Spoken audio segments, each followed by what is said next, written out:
Bom dia. Gostava, antes de mais, de agradecer ao Sr. Presidente do Instituto Politécnico o amável convite para estar aqui hoje e felicitá-lo pelos 31 anos da instituição, que tem tido, de facto, um papel de relevo no desenvolvimento desta região. Cumprimentar também os restantes membros da mesa e todas as autoridades presentes, para além dos docentes, alunos e funcionários e de restantes pessoas. Eu vou fazer uma intervenção que tem a ver com aquilo que é, neste momento, o estado da arte do país e também das diferentes regiões, relativamente à questão do conhecimento e da competitividade, que, como sabemos, é de facto um dos principais desígnios que nós neste momento temos. A intervenção chama-se Nova Competitividade, Mudar para Crescer, e é, no fundo, uma resposta ao desafio que me foi colocado de tentar dar de fazer algumas reflexões e algumas lições sobre, de facto, os tempos que vivemos. Nós precisamos, em Portugal, mais do que nunca, de apostar numa nova competitividade. E eu tenho aqui 4 tópicos que me parecem enquadrar a situação que neste momento se vive no nosso país.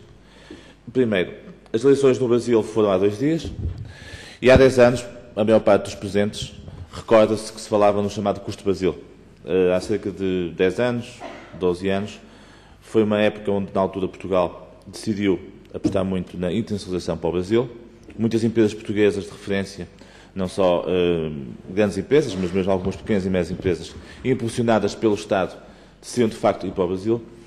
E uma das notas que na altura realçava era as imensas dificuldades que as empresas tinham na entrada no Brasil, quer do ponto de vista burocrático, quer do ponto de vista dos custos de contexto. E de facto falava-se muito, até há um livro muito conhecido, que foi na altura editado por um reputado economista brasileiro, sobre o chamado Custo Brasil.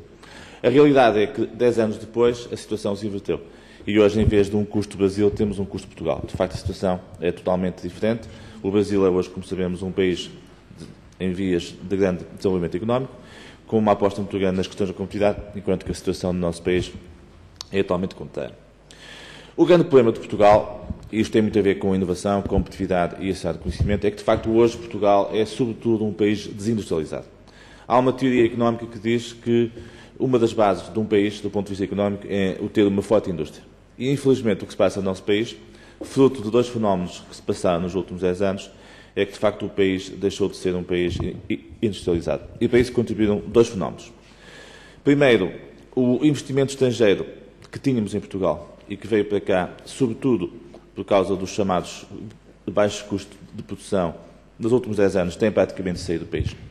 E nós temos tido, desse ponto de vista, um fenómeno bastante complexo, que é o facto de algumas dessas empresas estrangeiras serem, até há pouco tempo, âncoras de emprego e de produção em algumas cidades do interior, o caso de Castelo Branco, de Porto Alegre e de outras. Recordo-me, sobretudo, das empresas de cabelagens, que nos últimos 10 anos perderam cerca de 15 mil empregos. E, portanto, o fenómeno de saída de Portugal das empresas industriais estrangeiras foi, de facto, um fenómeno com implicações muito complexas em termos de crescimento. Por outro lado, os setores mais tradicionais, que têm a ver com a cortiça, o calçado, o têxtil e outros, têm sido objeto de uma profunda reestruturação, do ponto de vista da sua competitividade, que se tem traduzido numa perda muito grande de emprego e na incapacidade de facto, conseguir dar o salto. Tem, apesar de tudo, nos últimos tempos, surgido algumas empresas novas, em alguns clusters mais inovadores, como vou falar à frente, mas o balanço é que, efetivamente, a situação de baixa competitividade que nós temos em Portugal radica muito também no facto de nós não termos uma base industrial. Se vimos o que está a passar agora na Alemanha, que depois de 4, 5 anos de profunda crise está a conseguir dar novamente o salto, vemos que a razão para esse sucesso reside no facto da Alemanha ter uma forte indústria e, de facto, a indústria ser a base económica de qualquer país. Depois temos um outro problema que tem a ver com a pouca eficiência do Estado. Nos últimos 10 anos, na área da ciência do conhecimento, gastaram-se em Portugal cerca de 600 milhões de euros de investimentos, muito na área do Estado, muito na área do ensino superior, muito também na área das autarquias, e a questão que se coloca é a seguinte: apesar desses investimentos, que foram investimentos muito oportunos, muito adequados, e se não tivessem sido esses investimentos, nós de facto não teríamos apostado muito na melhoria da relação do cidadão com o Estado, e recordo alguns investimentos relevantes, como a Loja Cidadão, o Portal do Cidadão, as compras públicas, todo o trabalho de modernização que foi feito nas autarquias, por exemplo, aqui em Beja, o projeto Beja Digital, que foi um projeto bastante relevante, que terminou há pouco tempo, e que envolveu, além dos municípios, a Associação de Municípios, agora a Comunidade Intermunicipal, o Politécnico, a Associação Empresarial e outras entidades relevantes.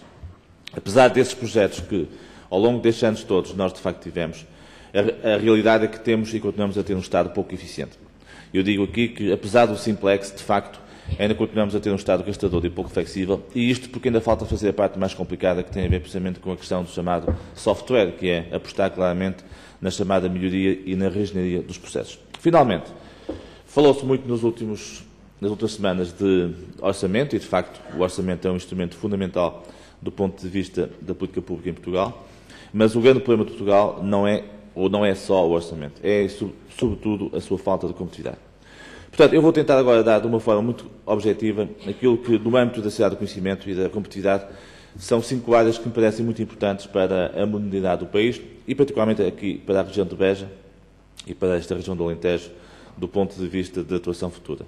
Uma tem a ver com a questão de tornar o Estado mais flexível, operável. Outra tem a ver com apostar claramente na excelência e no talento. Outra tem a ver com fazer apostas muito concretas do ponto de vista de polos estratégicos e de clusters, como o Sr. Presidente da Câmara há um bocado falou. Não haver aqui uma preocupação de fazer mais do mesmo em todos os sítios, mas apostar em nichos específicos em cada uma das regiões. A questão do empreendedorismo, que parece-me um aspecto muito importante, de que muito se fala, mas que infelizmente pouco se faz, e a questão da sustentabilidade.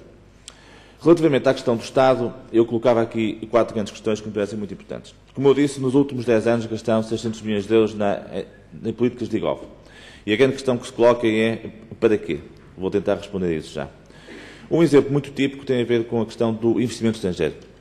Quando um investidor vem a Portugal, e infelizmente não temos tido nos últimos tempos muito investimento estrangeiro, um dos grandes problemas que continua a existir é, por exemplo, a extrema burocracia que existe do ponto de vista em áreas essenciais como a economia e o ambiente.